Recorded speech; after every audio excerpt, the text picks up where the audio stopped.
Hi, it's me again. I'm trying out some new camera stuff and a new layout because I thought I needed a change. And also, I think my good camera got a bit of a pasting during the move. It keeps turning itself off. So I thought I'd try this, but it makes me look like a proper vlogger. Don't know, I quite like it. I've got the silly mic on a stand like they have and everything. Quite like it. Anyway, I hope you had a good long weekend. It's nice to have a bank holiday weekend. There's nothing like a bank holiday weekend. I had a good one because I live around the corner from my sisters now in my new gaff, don't I? Nice barbecue around there, free dinner. And I'm a lot closer to my other sisters who's got the pub or the clubhouse. So I spent a bit of time down there as well. And I met someone down there who watches the channel, which is quite cool. It's like it's a clubhouse on a caravan site, not like that is a nice one, right? And yeah, there was a guy on there who watches the videos. I was talking to him, we had a bit of a chat. That's the third time I think that's happened. I met a bloke in Tesco's the other week in Malden who watched the channel. He was a nice chap. And then a couple of months ago, I met a guy in McDonald's in Colchester by the football stadium. And I stopped on the way to somewhere with my mum. And he was having some dramas with a Big Mac, making some complaints. But fair dues, I think, on that. But he was a nice chap as well. So that's nice. It's nice to actually meet people. I want to do a meet-up thing, actually. I think we will do that. We'll all go and have a beer together, some of us. That would be quite nice to do, wouldn't it? But let me know what you did on the bank holiday weekend. Because it's lovely to have a bank holiday, isn't it? But yeah, normal service has been resumed now. And thinking of normal service being resumed, I said I was going to start making videos more regularly for the other channel, the TV License Stop channel. And I was just making one a minute ago. I was just doing a few of them. And I was off on a right rant. On a right rant I was off on, right? And it's because of this story. I've talked about it on this channel, I think, last week. But yeah, it sent me off on a right rant, but with interesting consequences. So this was the story, look. BBC and debt charity partner to help people struggling to pay for a TV licence. So this is the story where the BBC is teaming up with Stepchange to help people budget for their TV licence or to give them a 2-month break if they're struggling to pay before they start initiating the we want your money process. And I don't think it's right. You know, I worked with Stepchange, I think it was about 10 years ago. I got in a bit of a problem. I was an idiot. Right, absolute idiot with credit cards and stuff like that. I got into some trouble and I had a lot more going out than I had coming in. I was sitting there in my council flat. If you watch the first video on this channel where I'm sitting on the sofa, that was me in my council flat. And that was just after I'd signed up with Stepchange and stuff like that. And I worked with them, and to be fair, they did help me out. But at no point did they tell me I didn't have to pay the licence fee. I had to work this out for myself. I was going through all the outgoings that I had and trying to see what I could do about them. And I stumbled across some videos on YouTube here from my mate Rob, the Watching Observer 76, and he taught me everything I need to know about not paying the licence fee. But Stepchange never have. I've called Stepchange out on this channel. If you're a regular viewer, you'll know on this channel I've done loads of videos where we go through the debt charity websites to see what they're saying about the licence fee. So I was talking about this, going right off on one I was on the other channel on here. And because I'm rubbish at this, as you know by now, I hadn't checked the Stepchange website. So whilst I was ranting, I went on the Stepchange website about the TV licence fee. Because last time I was on here, it was awful. It was, this is how you can pay, this is why you need to pay, this is what happens if you don't pay. It was awful. And I called them out on it, and many of you tweeted them and emailed them complaining about it. And it looks like they might have listened. Now, I'm not taking full credit for this. They might just have updated the information on their own. But it's pretty good. It's pretty good. Look, this is the Stepchange website. Look, so right at the top, in bold lettering as well, look, you need a TV licence to watch or record programmes as they air on some channels. You also need a licence to use iPlayer and some other online services. Clear and concise information in bold right at the top. Now, they do still have, look, what happens if I don't pay for a licence, I can't pay, simple payment plan, all the stuff. But it's near the bottom because most people don't read the whole article stuff. They just don't. They look at the top. So if you look at the top of this article, look, you do need a license if you watch a record, live TV, blah, blah, blah, watch live TV, blah, blah, blah, and use iPlayer. But the important bit here is just under that, one of the main parts of the article, big bold letters in a heading and underlined as well. Look, you do not need a TV license if you never watch live television, never use BBC iPlayer, always download, watch on demand or catch up, not through BBC. How good is that? Clear and concise, everything we'll be saying. Don't watch recordings being broadcast or use iPlayer. Stepchange are finally telling people. So I felt bad about ripping them a new one, so I ended that video a bit quick. It'll be on the channel, it's on the TV License Stop channel at some point this week. But hopefully, whether they got it from me, from calling them out, or if they've just updated the information, fair play to them. I still don't see how it's okay. The BBC are in the business of selling TV licenses. If they don't sell any TV licenses, they cease to exist, right? That is their business, is selling TV licenses. So working with a charity which helps people when they're financially their most vulnerable, I don't think is okay. I just don't think it's all right. How is that allowed? They're in the business of selling licenses and they're teaming up with a charity that's helping people struggling financially. It seems like a conflict of interest to me. I don't know. But maybe Stepchange are trying to head that off at the pass by putting proper information on their website now. I hope when people go to them, because you have to fill out this means test thing and all your stuff, and I hope on there somewhere, once you get your pack through of what they're going to do to help you and whatever service they're going to do, I hope they do talk about it on there. If you go through it, let me know. I'm not in a position to fill all that stuff in because I'm in a privileged position where I don't need Stepchange's help currently.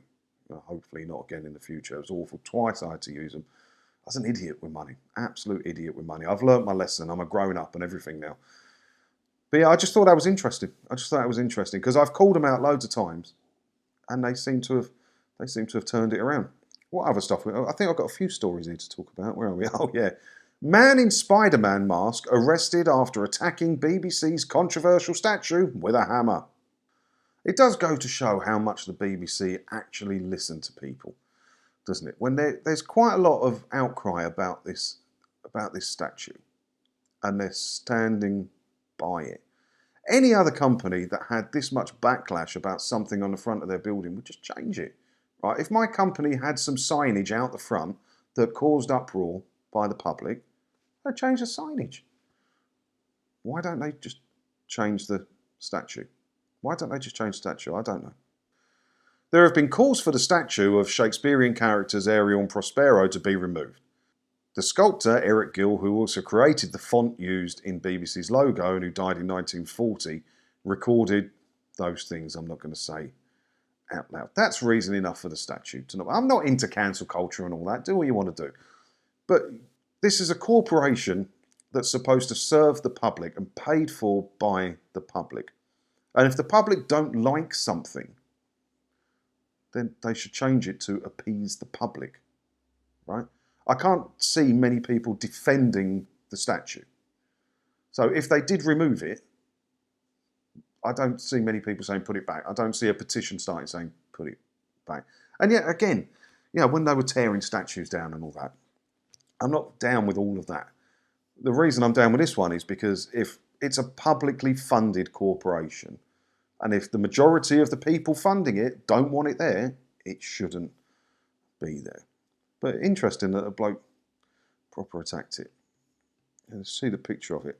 I mean, look at the writing on the wall. It's mad, isn't it? Mad. This was one I wanted to talk about, right? And Birmingham Mail. Now, I'm not a big one for reading Birmingham's local paper, but it came up in a feed. I couldn't believe this article when I read it. I've just done a full video about it on the other channel, so I won't talk about it too much. But normally, these like local newspaper stories about the licence fee and stuff like that, just enforcing the narrative that you have to continue paying it. This is quite a good article. Look at this, look. I saved £159 from this one lifestyle change, but it might not be for everyone. It's almost like I wrote it. It's almost like it. So it just goes, I'd say I've done the full video of it on the other channel. It'll be on there at some point this week whenever I get around to editing it. But it's a story by Birmingham Mail Administrator. There's no name attached to it. So we don't know who this person actually is. But they're saying that they're not watching a recording, anything has been broadcast using iPlayer, and now they don't have to pay the 159 quid a year. Something we've all known for a while. But getting this more and more out into the mainstream is brilliant. I'm certain that some people in Birmingham would read this on their local paper and go, oh, I didn't know that if I don't watch a recording that's being broadcast or use iPlayer, I didn't need to pay the licence fee. and more people are being converted. I think we're at 70,000 people a month cancelling at the moment, which is a lot. I mean, how long can that go on for before we start seeing proper change? I mean, it does become a bit of an advert for paying the license fee. I'll put the link in the description below, or watch the other channel's video about it. But there is clear, concise information on it. So it says, look, when you need a TV license, when you watch or record live TV on any channel or service, or use BBC iPlayer. Clear, concise, simple information.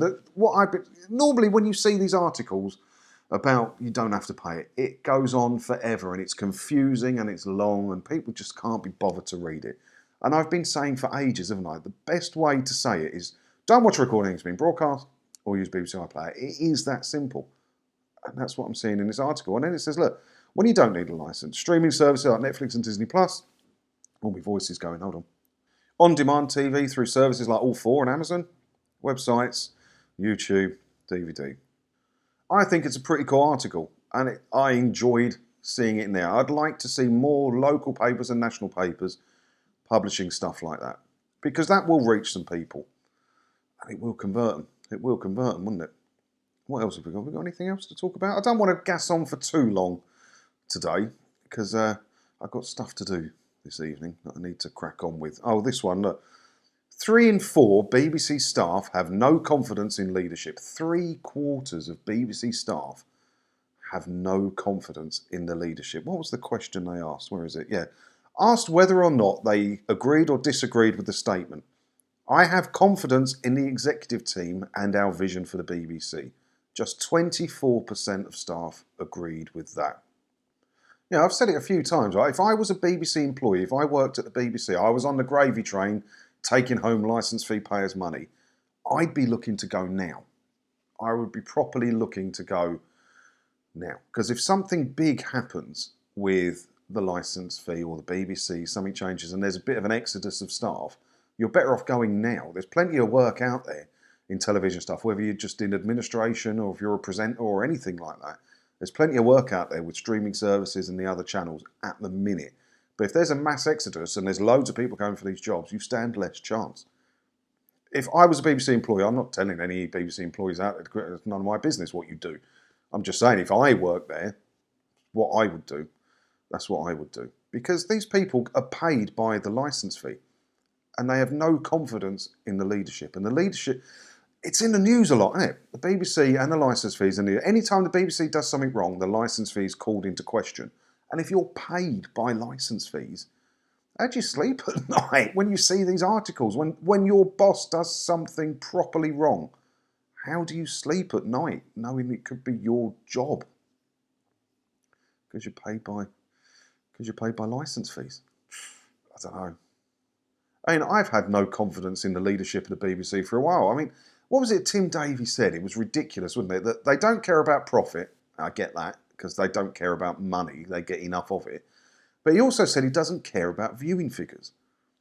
But it's a media company, right? It's TVs and radio shows.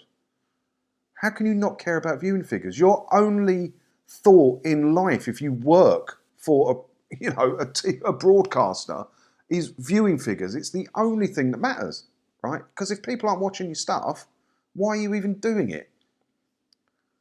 Now, yeah, I don't have any. I think I've seen Tim Davies speak a few times, not in person, obviously, not on the internet, and I quite like the guy. I'm happy to say that. I quite like the guy. I quite like how he speaks.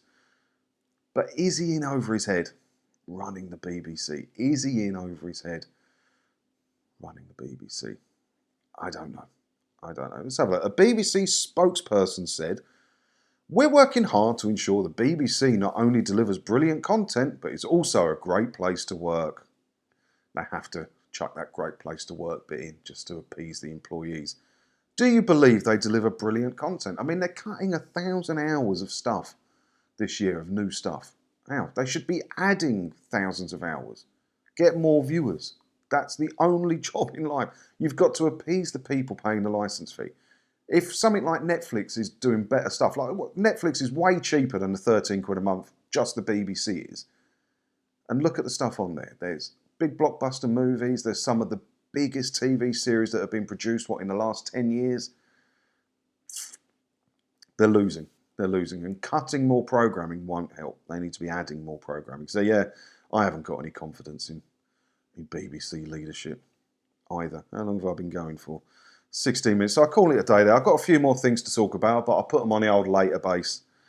And we'll save them for tomorrow, or what day is it today? Tuesday. Save them for tomorrow or Thursday. And I haven't got any of your comments to go through because I'm recording on my phone, so I can't look at them for a start.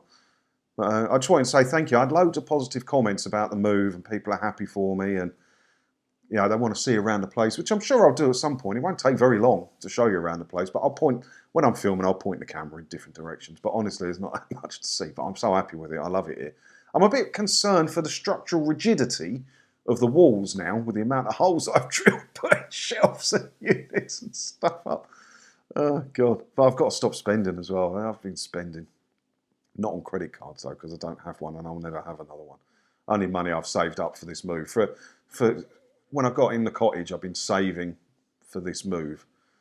So I've got about 6 months worth of a little bit of savings that I could spend on the place. So I've got like my IKEA sofa. Couldn't get the sofa in my dreams, which was about £2,000, which is insane for a sofa. So I got a 500 quid, I think it's the Civic, the 2-seat Civic on IKEA in grey. I really like it. It's nice sofa. And then I got these. This was my mum's old dining table that she donated to the cause because I quite liked it. But she had brown leather chairs. So my sister bought these chair covers, which are the same as what she's got, which I'm quite pleased about. I put the telly on the wall, but I put the telly on the wall too high.